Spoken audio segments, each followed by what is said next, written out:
Teacher గారు క్లాస్లోకి వచ్చేసరికి పిల్లలంతా నవ్వుతూ ఉన్నారు. అది చూసి టీచర్ గారు పిల్లల్ని ఇలా అడిగారు.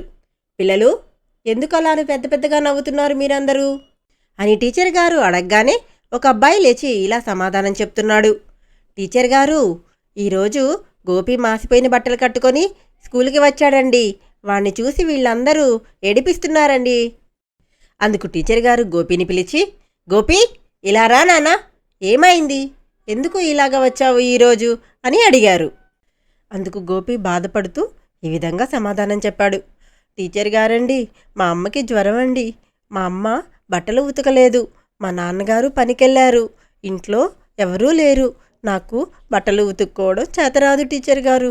అందుకోసమని నేను స్కూల్కి రావడం ఇష్టంగా ఈ బట్టలు వేసుకొని వచ్చేసానండి.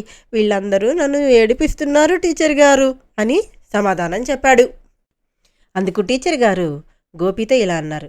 గోపి, నువ్వు వెళ్ళి కూర్చో నాన్న అని చెప్పి పిల్లలతో ఈ విధంగా చెప్తున్నారు. పిల్లలు విన్నారా? గోపి వాళ్ళ ఇంటి పరిస్థితి విన్నారు కదా. అప్పుడు మనందరం గోపి పరిస్థితిని అర్థం చేసుకొని గోపికి సహాయంగా ఉండాలి, కానీ గోపిని అలాగా ఏడిపించకూడదు.